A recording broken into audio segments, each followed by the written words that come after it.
Thank you. Thank you.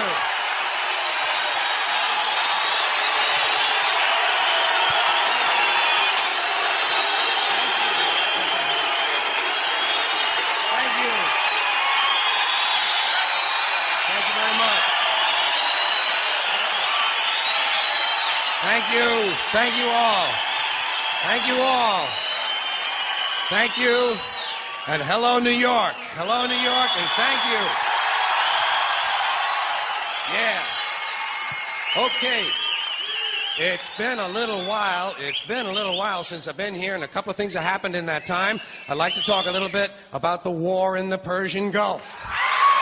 Big doings in the Persian Gulf. You know my favorite part of that war? It's the first war we ever had that was on every channel plus cable. And the war got good ratings, too, didn't it? Got good ratings. Well, we like war. We like war. We're a warlike people. We like war because we're good at it. And you know why we're good at it? Because we get a lot of practice. This country's only 200 years old, and already we've had 10 major wars.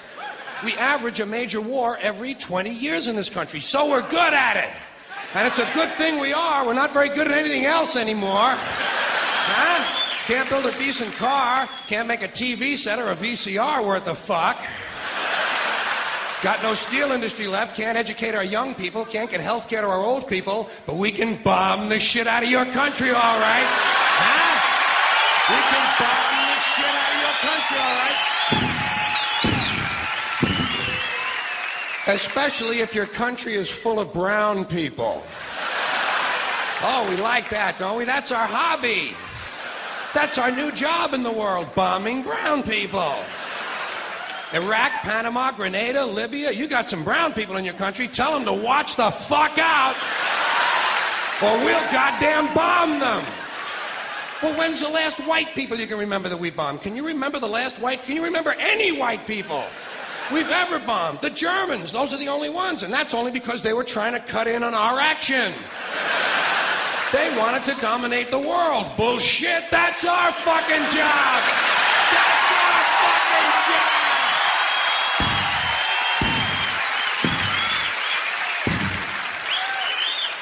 Now we only bomb brown people. Not because they're trying to cut in on our action, just because they're brown.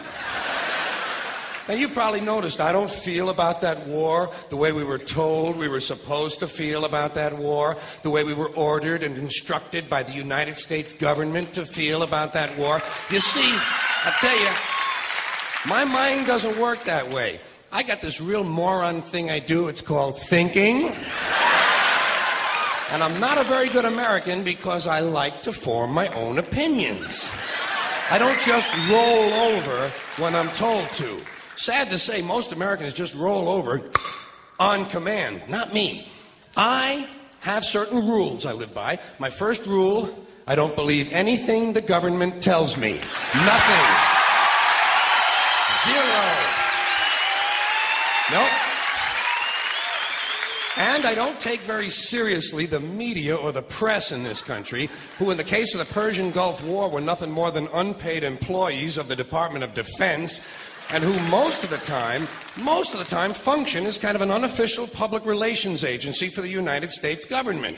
So I don't listen to them, I don't really believe in my country, and I gotta tell you folks, I don't get all choked up about yellow ribbons and American flags. I consider them to be symbols, and I leave symbols to the symbol-minded. Me, I look at war a little bit differently. To me, war is a lot of prick-waving, okay? Simple thing, that's all it is. War is a whole lot of men standing out in the field waving their pricks at one another. Men are insecure about the size of their dicks, and so they have to kill one another over the idea. That's what all that asshole jock bullshit is all about.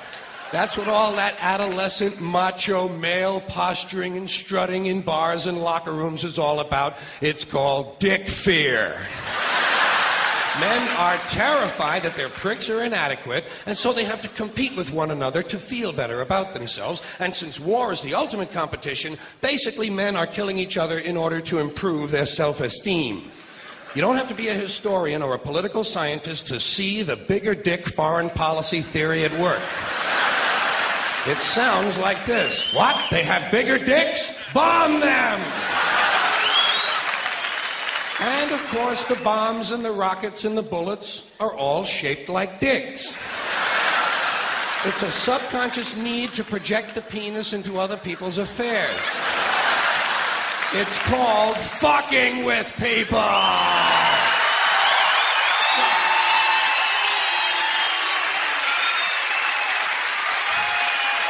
So,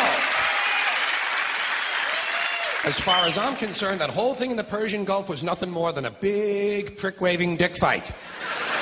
In this particular case, Saddam Hussein had questioned the size of George Bush's dick. And George Bush has been called a wimp for so long.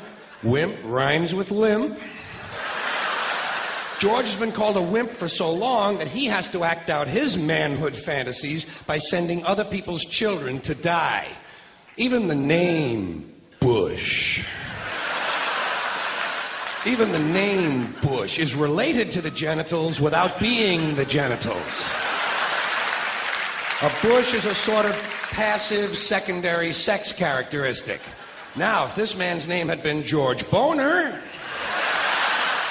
well, he might have felt a little bit better about himself and we wouldn't have had any trouble over there in the first place. This whole country has a manhood problem. Big manhood problem in the USA. You can tell from the language we use. Language always gives you away. What did we do wrong in Vietnam? We pulled out. Not a very manly thing to do, is it? When you're fucking people, you gotta stay in there and fuck them good. Fuck them all the way. Fuck them till the end. Fuck them to death.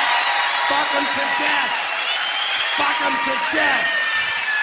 Stay in there and keep fucking them until they're all dead. We left a few women and children alive in Vietnam, and we haven't felt good about ourselves since. That's why in the Persian Gulf, George Bush had to say, "This will not be another Vietnam." He actually used these words. He said, "This time we're going all the way." Imagine an American president using the sexual slang of a 13-year-old to describe his foreign policy. If you want to know what happened in the Persian Gulf, just remember the names of the two men who were running that war. Dick Cheney and Colin Powell. Somebody got fucked in the ass.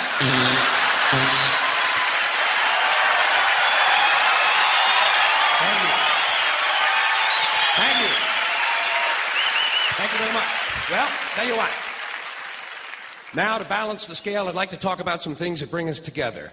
Things that point out our similarities instead of our differences. Because that's all you ever hear about in this country is our differences. That's all the media and the politicians are ever talking about, the things that separate us, things that make us different from one another. That's the way the ruling class operates in any society. They try to divide the rest of the people. They keep the lower and the middle classes fighting with each other so that they, the rich, can run off with all the fucking money. Fairly simple thing, happens to work. You know, anything different, that's what they're going to talk about. Race, religion, ethnic and national background, jobs, income, education, social status, sexuality, anything they can do, keep us fighting with each other so that they can keep going to the bank. You know how I describe the economic and social classes in this country? The upper class keeps all of the money, pays none of the taxes. The middle class pays all of the taxes, does all of the work. The poor are there just to scare the shit out of the middle class. Keep them showing up at those jobs. So stirring up the shit is something I like to do from time to time, but I also like to know that I can come back to these little things we have in common, little universal moments that we share separately, the things that make us the same. They're so small we hardly ever talk about them. Do you ever look at your watch? And then you don't know what time it is. And you have to look again. And you still don't know the time. So you look a third time and somebody says, "What time is it?" You say, "I don't know." Do you ever notice how sometimes all day Wednesday, you keep thinking it's Thursday? And it happens over and over all day long. And then the next day, you're all right again. Do you ever find yourself standing in one of the rooms in your house And you can't remember why you went in there?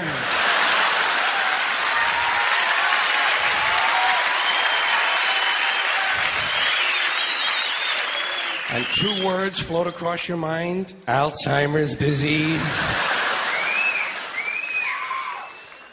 You ever been talking to yourself and somebody comes in the room and you have to make believe you were singing? And you hope to God the other person really believes there's a song called What Does She Think I Am? Some kind of putz? Little experiences we've all had. You ever been sitting in a railroad train in a station and there's another train sitting right next to you and one of them starts to move and you can't tell which one it is?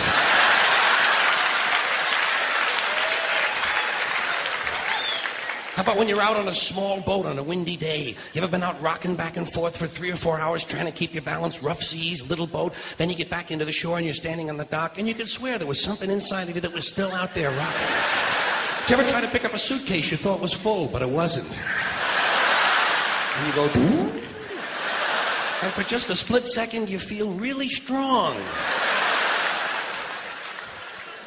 How about when you're looking through a chain link fence? Did you ever notice if you're just the right distance from a chain link fence, sometimes it seems to go, what is that? How do they do that? Did you ever try to tell somebody they have a little bit of dirt on their face? You can never get them to rub the right spot, can you? Say, you got a little bit of dirt right here. They always go, where, here? And you just want to slap the bastard.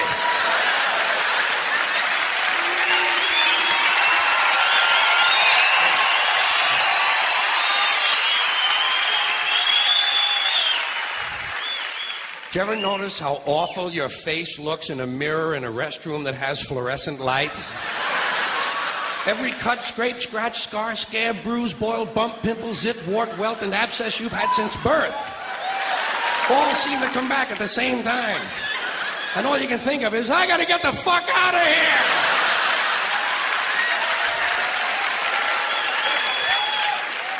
Did you ever notice sometimes when you're walking with your arm around your date, one of you has to change the way you're walking?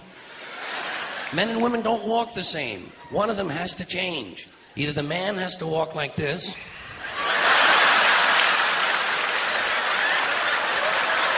or the woman has to walk like this.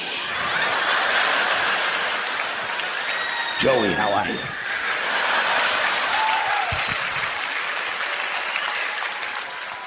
How about when you're going up a flight of stairs and you think there's one more step? And you go... And then you have to kind of keep doing that, you know? So people will think it's something you do all the time. I do this all the time. It's the 3rd stage of syphilis.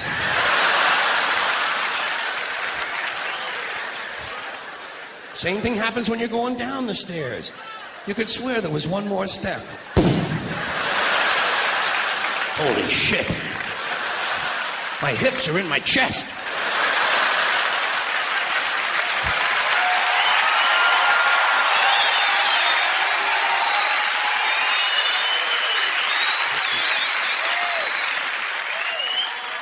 When you drink grapefruit juice in the morning, do you go like this?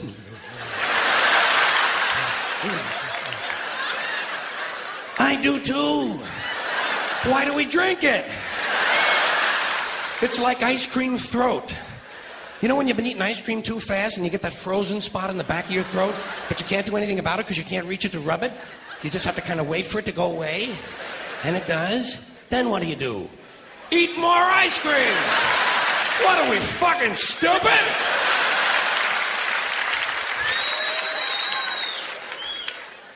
Did you ever fall asleep on a late afternoon and wake up after dark and you don't know what goddamn day it is?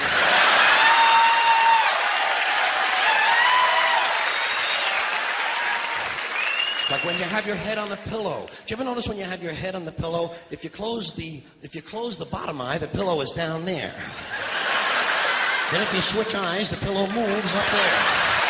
Whoa, holy shit, Dave, look at this. The mystery of the moving pillow. I think it's related to the chain link fence mystery myself. Did you ever have to sneeze while you're taking a piss? It's frightening, isn't it? It's frightening because actually you can't do it. It's physically impossible to sneeze while pissing. Your brain won't let it happen. Your brain says, stop pissing! We're going to sneeze now! Because your brain knows you might blow your asshole out.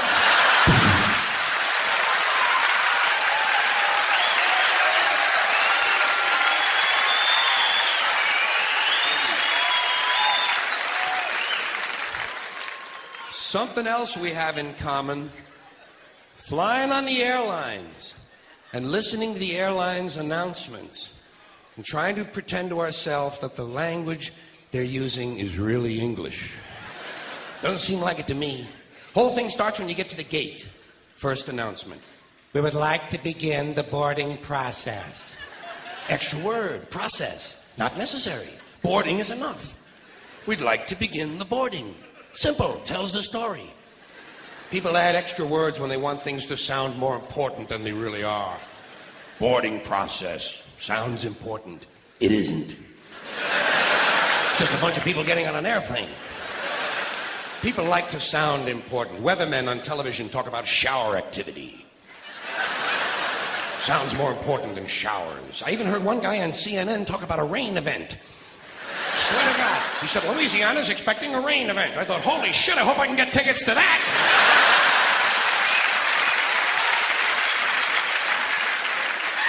Emergency situation. News people like to say, police have responded to an emergency situation. No, they haven't. They've responded to an emergency. We know it's a situation. Everything is a situation. Anyway, as part of this boarding process, they say, we would like to pre-board. Well, what exactly is that anyway?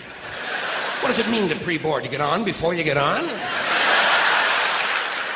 That's another complaint of mine. Too much use of this prefix pre. It's all over the language now. Pre this, pre that. Place the turkey in a preheated oven. It's ridiculous. There are only two states an oven can possibly exist in, heated or unheated.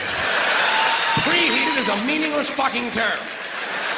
It's like pre-recorded. This program was pre-recorded. Well, of course it was pre-recorded. When else are you going to record it? Afterwards? That's the whole purpose of recording, to do it beforehand. Otherwise, it doesn't really work, does it?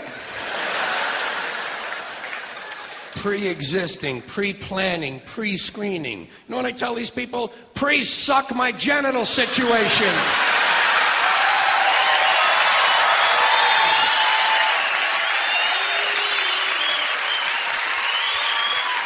And they seem to understand what I'm talking about. Anyway, as part of this pre-boarding, they say, we would like to pre-board those passengers traveling with small children. Well, what about those passengers traveling with large children? Suppose you have a 2-year-old with a pituitary disorder. You know, a 6-foot infant with an oversized head. Kind of kid you see in the National Enquirer all the time. Actually, with a kid like that, I think you're better off checking him right in with your luggage at the curb, don't you?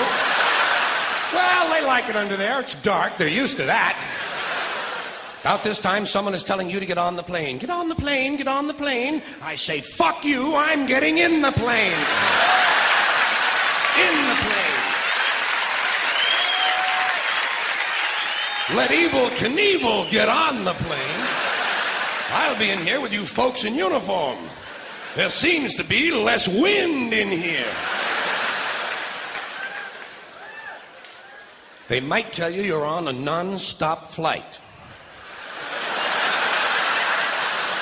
Well, I don't think I care for that.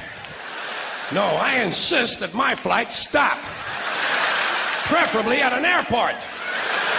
It's those sudden, unscheduled cornfield and housing development stops that seem to interrupt the flow of my day. Here's one they just made up. Near miss. When two planes almost collide, they call it a near miss. It's a near hit. A collision is a near miss. Look, they nearly missed.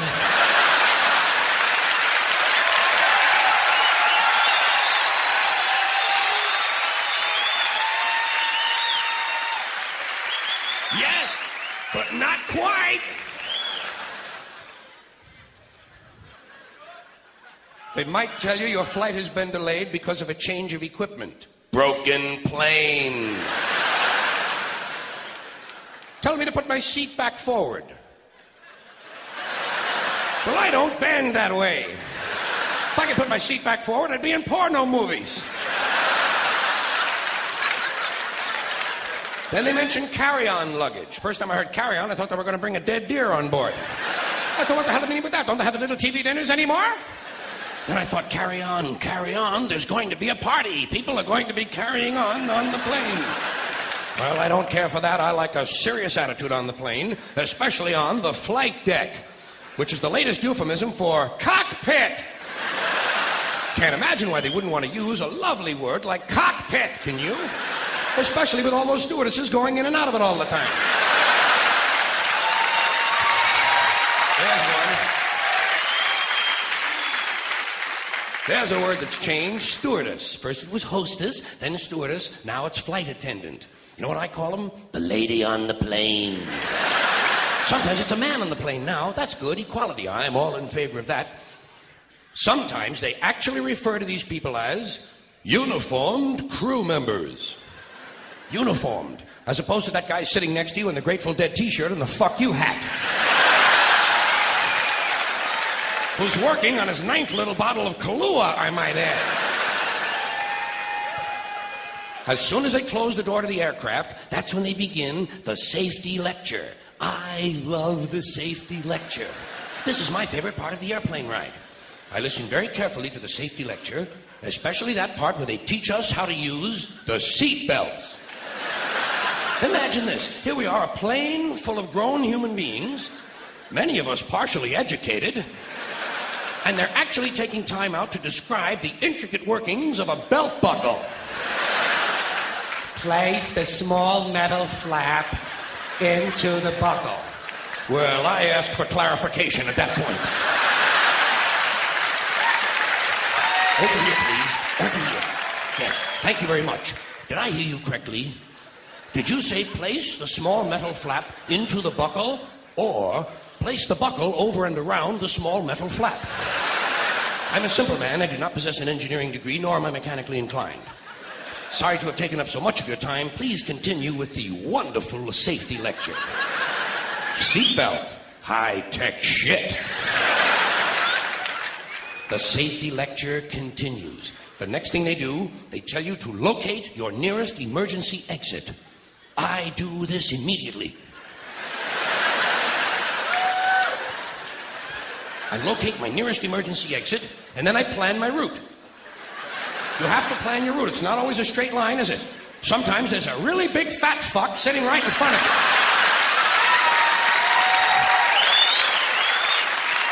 Well, you know you'll never get over him. I look around for women and children, midgets and dwarfs, cripples, war widows, paralyzed veterans, people with broken legs, anybody who looks like they can't move too well.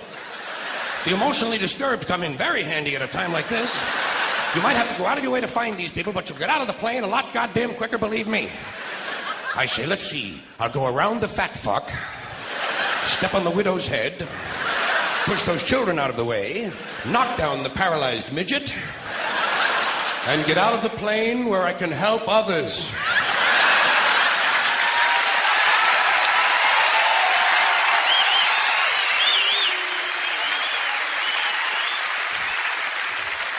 I can be of no help to anyone if I'm lying unconscious in the aisle with some big cocksucker standing on my head.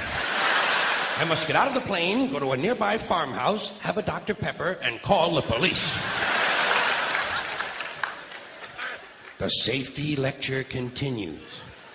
In the unlikely event... This is a very suspect phrase, especially coming as it does from an industry that is willing to lie about arrival and departure times. In the unlikely event of a sudden change in cabin pressure, roof flies off. An oxygen mask will drop down in front of you. Place the mask over your face and breathe normally.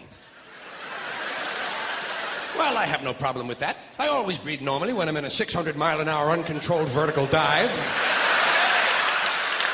I also shit normally. Right in my pants!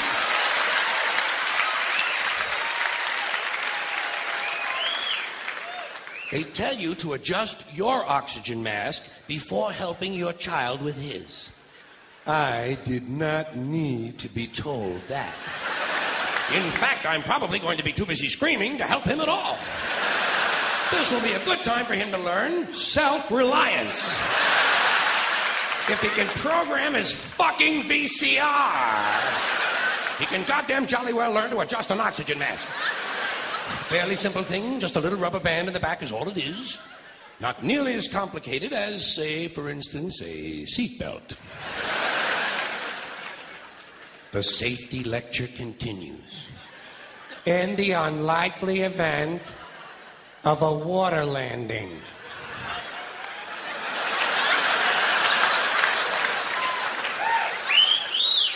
Well, what exactly is a water landing? Am I mistaken, or does this sound somewhat similar to crashing into the ocean?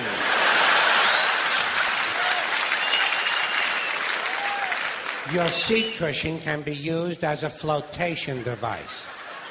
Well, imagine that. My seat cushion. Just what I need to float around the North Atlantic for several days, clinging to a pillow full of beer farts.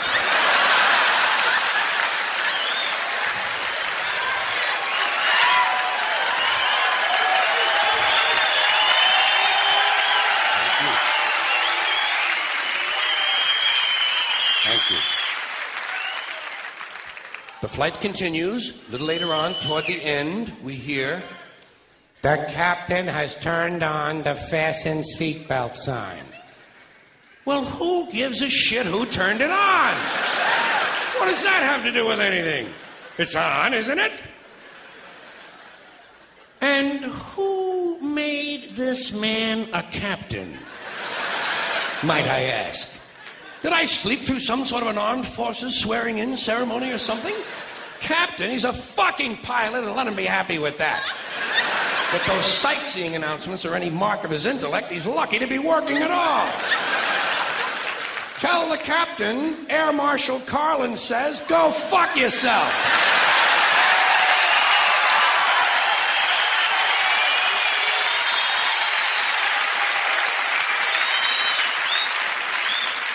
The next sentence I hear is full of things that piss me off. Before leaving the aircraft, please check around your immediate seating area for any personal belongings you might have brought on board. Well, let's start with immediate seating area. Seat! It's a goddamn seat. Check around your seat for any personal belongings. Well, what other kinds of belongings are there besides personal? Public belongings? Do these people honestly think I might be traveling with a fountain I stole from the park?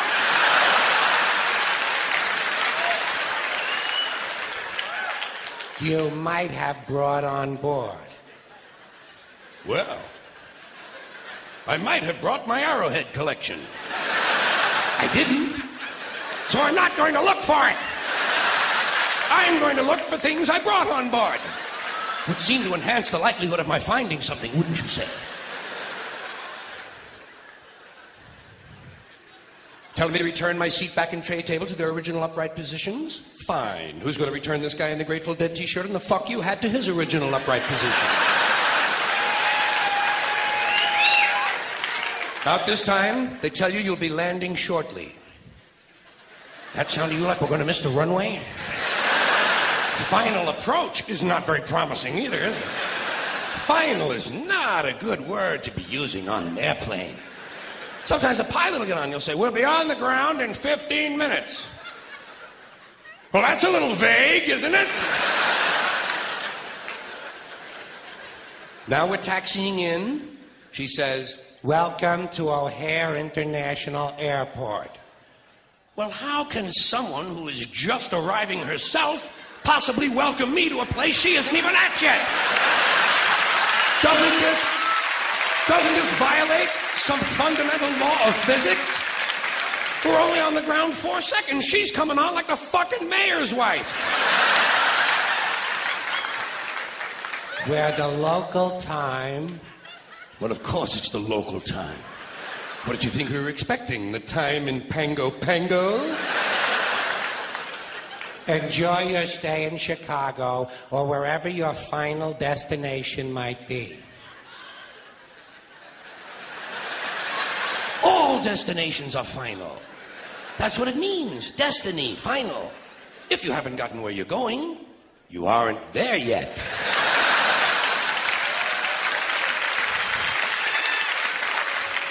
The captain has asked. More shit from the bogus captain. You know, for someone who's supposed to be flying an airplane, he's taking a mighty big interest in what I'm doing back here. That you remain seated until he has brought the aircraft to a complete stop. Not a partial stop. Because during a partial stop, I partially get up. Continue to observe the no smoking sign until well inside the terminal.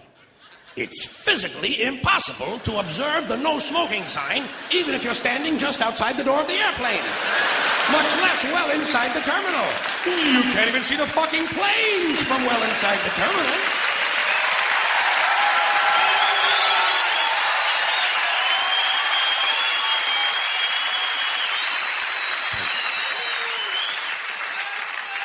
Which brings me to terminal. Another unfortunate word to be used in association with air travel. And they use it all over the airport, don't they?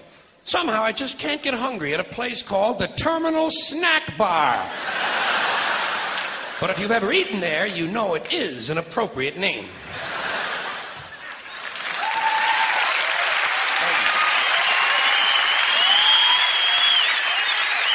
Thank you very much. Thank you. Okay, now, speaking of places to eat and what they're called or named, Beverly Hills has a brand new restaurant specifically for bulimia victims. It's called the Scarf and Barf. Well, they were going to call it the Fork and Bucket. Thank God, good taste prevailed. How about a restaurant for anorexics? What would you call it? The Empty Plate.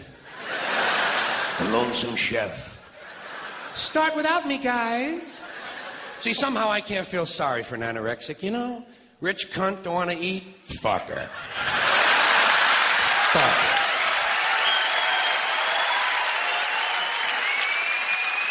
Don't eat. I give a shit. Like I'm supposed to be concerned about this. I don't want to eat. Go fuck yourself. Why don't you lie down in front of a railroad train right after you don't eat? What kind of a goddamn disease is that anyway? I don't want to eat! How do we come up with this shit in this country? Where do we get our values from? Bulimia, there's another all-American disease. This has got to be the only country in the world that could ever have come up with bulimia. Got to be the only country where some people are digging in the dumpster for a peach pit, other people eat a nice meal and puke it up intentionally. Where do we get our values from? I do not understand our values. By the way, speaking of American values, aren't we about due to start bombing some small country that only has a marginally effective air force? Seems to me like we're weeks overdue to drop high explosives on helpless civilians. People who have no argument with us whatsoever. I think we ought to be out there doing what we do best, gang, making large holes in other people's countries. I hate to be repetitious, but we are a warlike lot. We can't stand it not to be fucking with somebody. We couldn't wait for that Cold War to be over, could we? Couldn't wait for the Cold War to be over so we can go and play with our toys in the sand. Go and play with our toys in the sand. And when we're not invading some sovereign nation or setting it on fire from the air, which is more fun for our Nintendo pilots, then we're usually declaring war on something here at home. Did you ever notice that about us? We love to declare war on things here in America. Anything we don't like about ourselves, we declare war on it. We don't do anything about it. We just declare war on it. It's the only metaphor we have in our public discourse for solving problems, declaring war. We have to declare war on everything. We have a war on crime, the war on poverty, the war on litter, the war on cancer, the war on drugs. But you ever notice we got no war on homelessness? Huh? No war on homelessness. You know why? There's no money in that problem. No money to be made off of the homeless. If you could find a solution, to homelessness where the corporate swine and the politicians could steal a couple of $1 million each, you'd see the streets of America begin to clear up pretty goddamn quick. I'll guarantee you that. I will guarantee you that.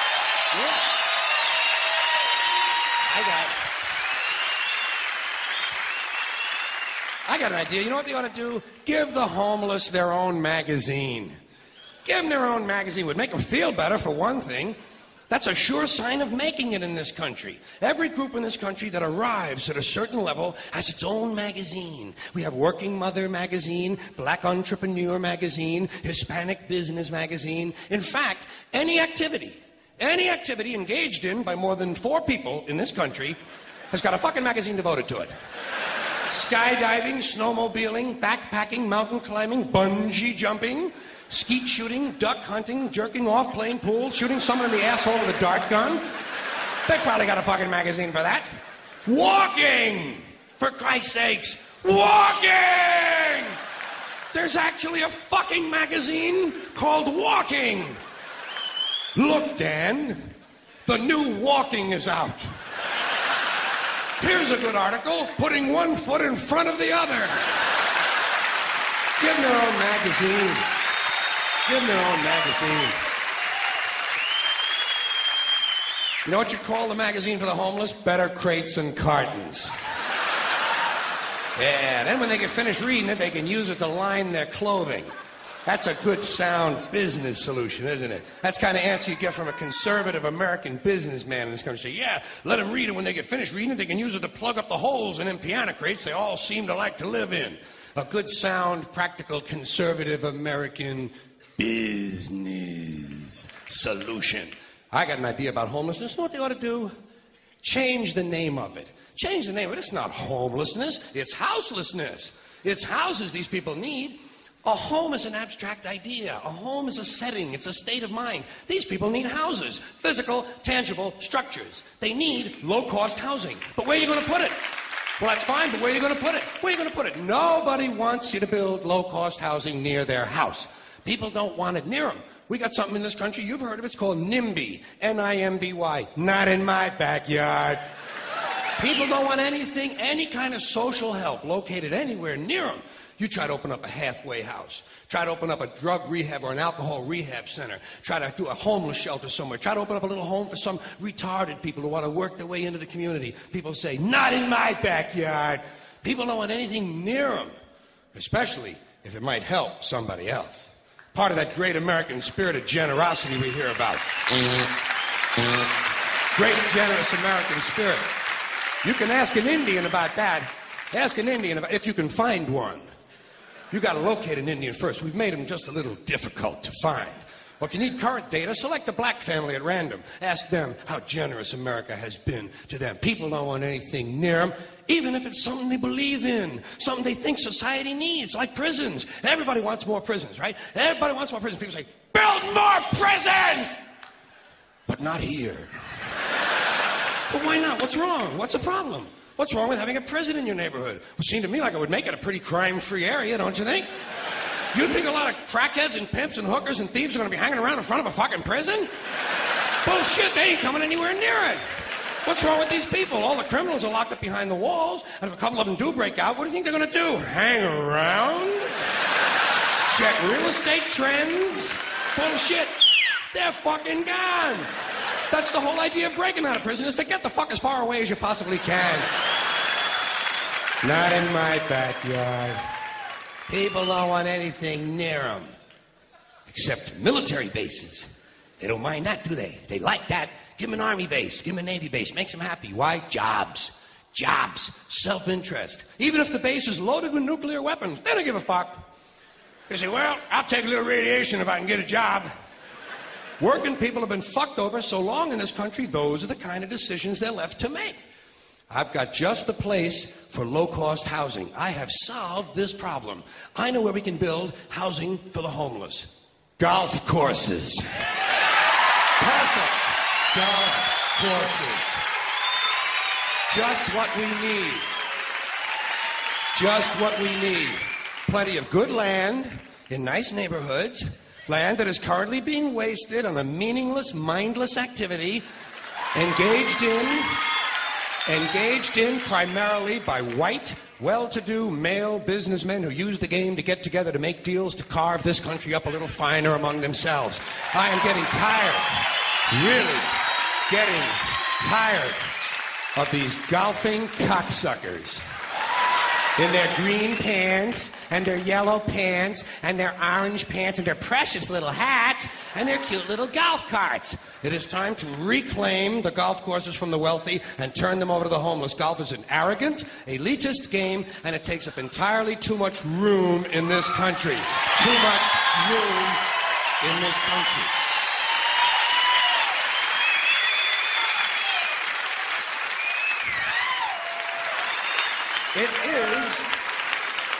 It is an arrogant game on its very design alone. Just the design of the game speaks of arrogance. Think of how big a golf course is.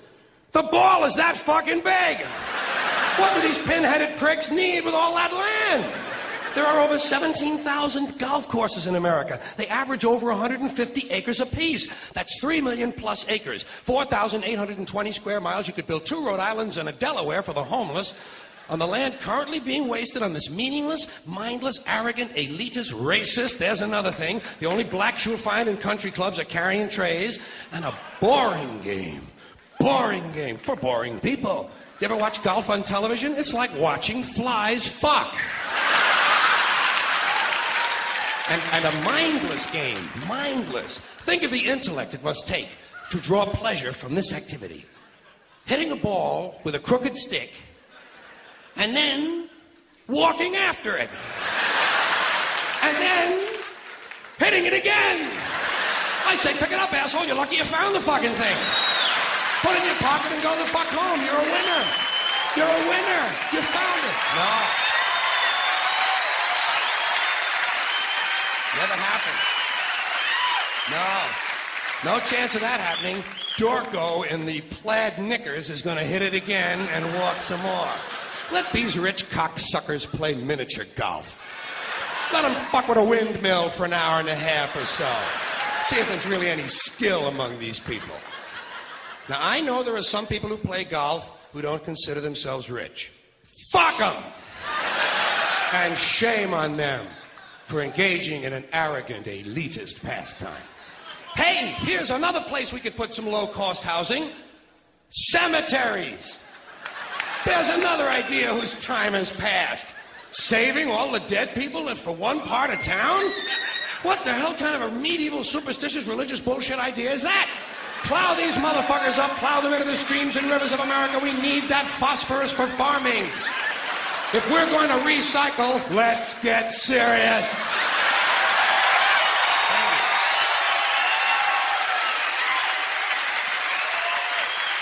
Thank you.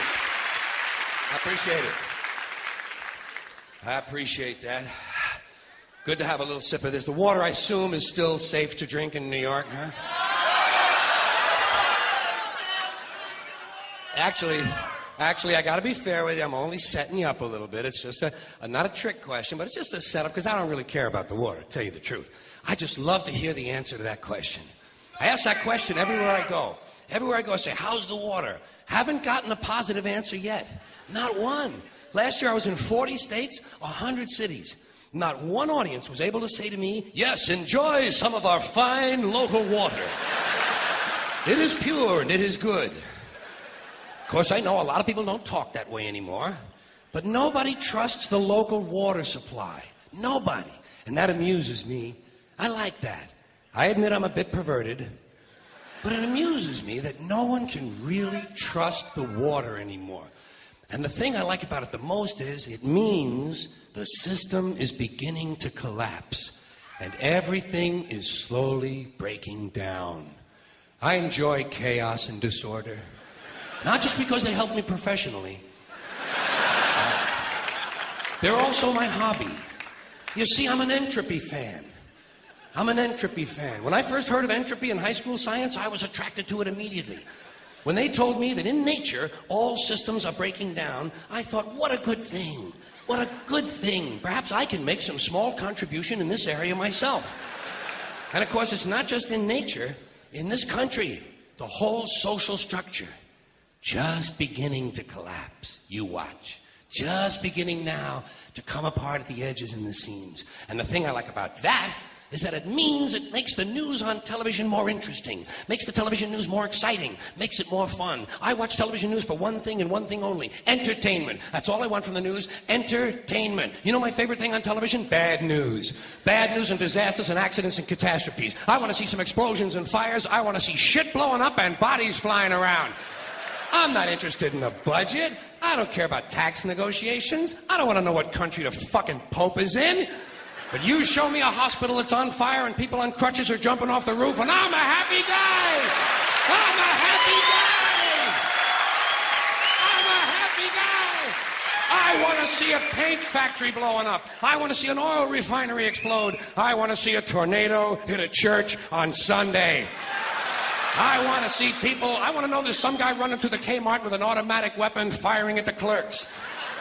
I want to see thousands of people in the street killing policemen. I want to hear about a nuclear meltdown. I want to know the stock market dropped 2,000 points in one day. I want to see people under pressure. Sirens, flames, smoke, bodies, graves being filled, parents weeping, exciting shit. My kind of TV. I just want some entertainment. It's just the kind of guy I am. It's the kind of guy I am. You know what I love the most? When big chunks of concrete and fiery wood are falling out of the sky and people are running around trying to get out of the way.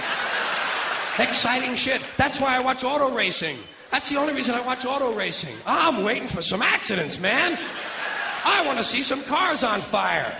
I don't care about a bunch of redneck jack-offs driving 500 miles in a circle. 500 miles in a circle? Children can do that, for Christ's sakes. Doesn't impress me. I want to see some schmuck with his hair on fire running around punching his own head, trying to put it out. I want to see the pits explode. I want to see a car doing a 200-mile-an-hour cartwheel. Hey, where else besides auto racing am I going to see a 23-car collision and not be in the son of a bitch? And if a car flies out of control, lands in the stands and kills 50 spectators, fine. Fuck them. Serves them right. They paid to get in. Let them take their chances with everybody else. Just means more fun for me. More fun for me. Hey, at least I admit it. At least I admit it. Most people won't admit to those feelings. Most people see something like that on television, they'll say, oh, isn't that awful? Isn't that too bad? Lying asshole. Lying assholes. You love it and you know it. Explosions are fun. And hey, the closer the explosion is to your house, the more fun it is. Did you ever notice that? Sometimes you have the TV on and you're working around the house. Some guy comes on television and says, 6,000 people were killed in an explosion today. You say, where? He says, in Pakistan. You say, oh, fuck Pakistan. Too far away to be any fun. But if he says it happened in your hometown, you'll say, whoa, hot shit, come on, Dave, let's go look at the bodies. Let's go look at the bodies. I love bad news. I love bad news. Hey, the more bad news there is, the faster this system collapses. Fine by me. Fine by me. Don't bother my ass. Don't bother my ass, none. I'm glad the water sucks. I'm glad it sucks. You know what I do about it? I drink it.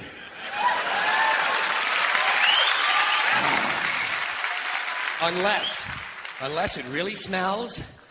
If it really smells a lot like sulfur, then I might buy a soda. But it's got to be a soda loaded with chemical additives. I like a lot of chemical additives in the things I eat and drink. See, I'm not one of these people who's worried about everything. You got people like this around you. Country's full of them now. People walking around all day long, every minute of the day, worried about everything. Worried about the air, worried about the water, worried about the soil. Worried about insecticides, pesticides, food additives, carcinogens. Worried about radon gas, worried about asbestos. Worried about saving endangered species. Let me tell you about endangered species, all right?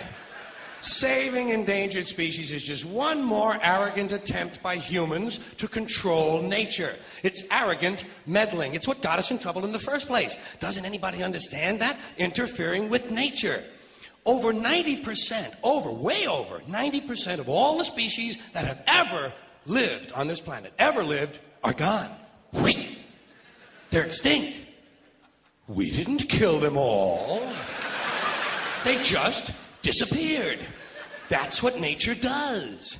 They disappear these days at the rate of 25 a day. And I mean regardless of our behavior. Irrespective of how we act on this planet, 25 species that were here today will be gone tomorrow. Let them go gracefully. Leave nature alone. Haven't we done enough?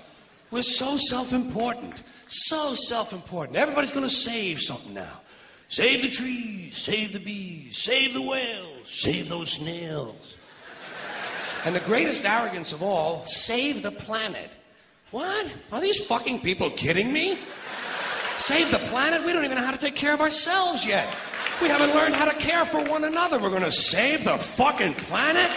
I'm getting tired of that shit. Tired of that shit. Tired. I'm tired of fucking Earth Day. I'm tired of these self-righteous environmentalists, these white bourgeois liberals who think the only thing wrong with this country is there aren't enough bicycle paths. People trying to make the world safe for their Volvos. Besides, environmentalists don't give a shit about the planet. They don't care about the planet. Not in the abstract, they don't. Not in the abstract, they don't. You know what they're interested in? A clean place to live. Their own habitat. They're worried that someday in the future they might be personally inconvenienced. Narrow, unenlightened self-interest doesn't impress me. Besides, there is nothing wrong with the planet. Nothing wrong with the planet. The planet is fine. The people are fucked. Difference. Difference. The planet is fine. Compared to the people, the planet is doing great. It's been here 4.5 billion years. Did you ever think about the arithmetic? Planet has been here 4.5 billion years. We've been here, what, 100,000? Maybe 200,000? And we've only been engaged in heavy industry for a little over 200 years. 200 years versus 4.5 billion. And we have the conceit to think that somehow we're a threat? That somehow we're going to put in jeopardy this beautiful little blue-green ball that's just a-floating around the sun? The planet has been through a lot worse than us. Been through all kinds of things worse than us. Been through earthquakes, volcanoes, plate tectonics, continental drift, solar flares, sunspots, magnetic storms, the magnetic reversal of the poles, hundreds of thousands of years of bombardment by comets and asteroids and meteors, worldwide floods, tidal waves, worldwide fires, erosion, cosmic rays, recurring ice ages, and we think some plastic bags and some aluminum cans are going to make a difference? The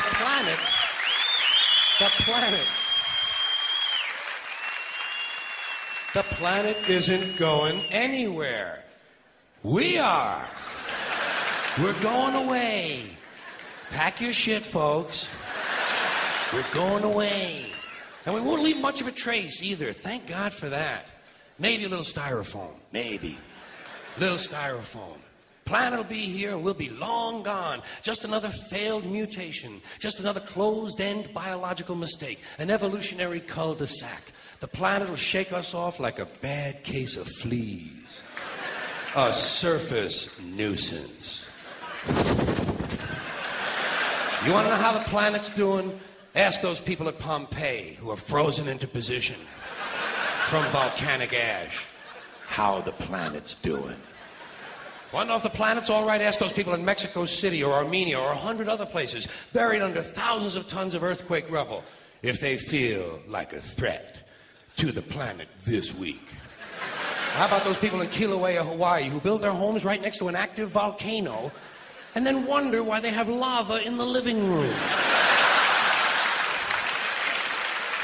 The planet will be here for a long, long, long time after we're gone, and it will heal itself, it will cleanse itself, because that's what it does. It's a self-correcting system. The air and the water will recover, the earth will be renewed, and if it's true that plastic is not degradable, well, the planet will simply incorporate plastic into a new paradigm, the earth plus plastic.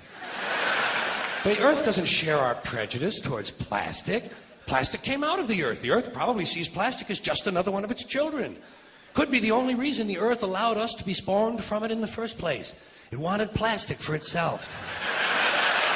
Didn't know how to make it. Needed us. could be the answer to our age-old philosophical question, why are we here? Plastic. Assholes.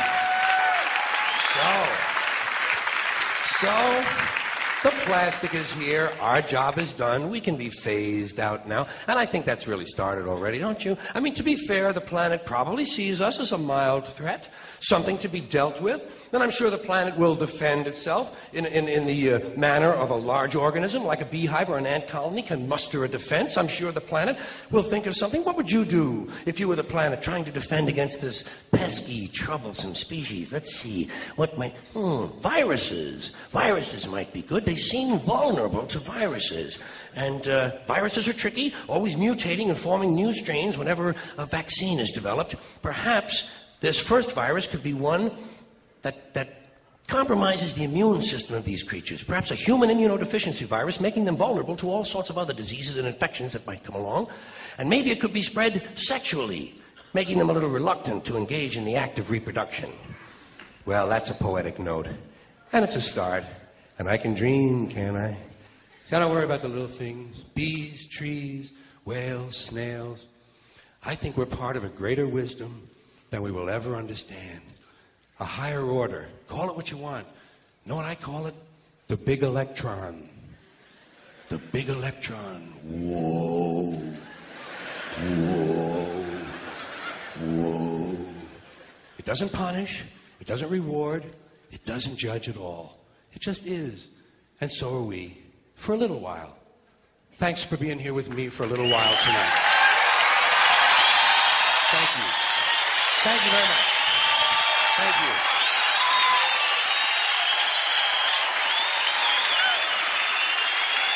Thank you.